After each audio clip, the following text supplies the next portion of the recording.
Referee!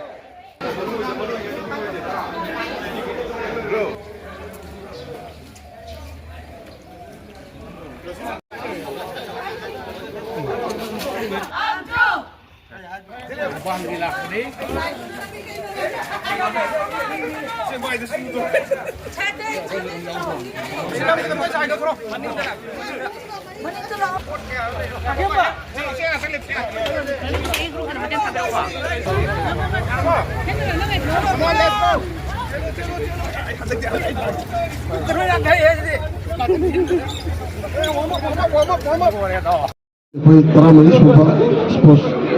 जर्नलिस्टसिंगी साना थोड़ा बड़ी थोड़ा मशीन यहाँ निरसी फॉर्मल में ना अपन तब जरी थैंक यू कई कई इवेंट को बात करते हैं आप पापा इवेंट से पोसना पंखो पोसना इवेंट से अगर कितनी कोई कितना हाने की सांगी कितनी पिक्चर करेगा फिर हम ट्रैक था इवेंट मरी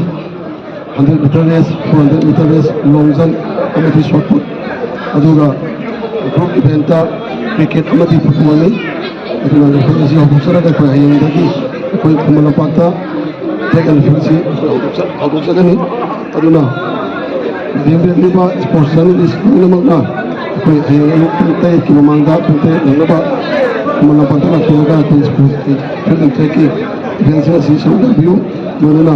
हंचित अंतरागा मंगा दे कोई क्रिकेट पातु सकनी अरे से अंतरागा तुरक्षना कोई फुटबॉल इवेंट से पातु सकनी तो मन से अभिनव अथल तो हमजुना स्पोर्ट्स में पंखो इसी की मतंग करी कोई ना मन को वाकिंग जर्नलिस्टना सुकुल बसई करा है ना से हम जितना मन सुकुल स्पोर्ट्स की देनमा पातु बसकी बरो मरमदी कोई पाउमेसिंग जो मसाम फना कोई सानबगी स्पीड से लेना लेबाकी मतलब मियाम की थबक पाठोपगनबगी वकलोंदा पाठोप सबनी सांग फना नाना ले बारिश कोई मुक्ति है से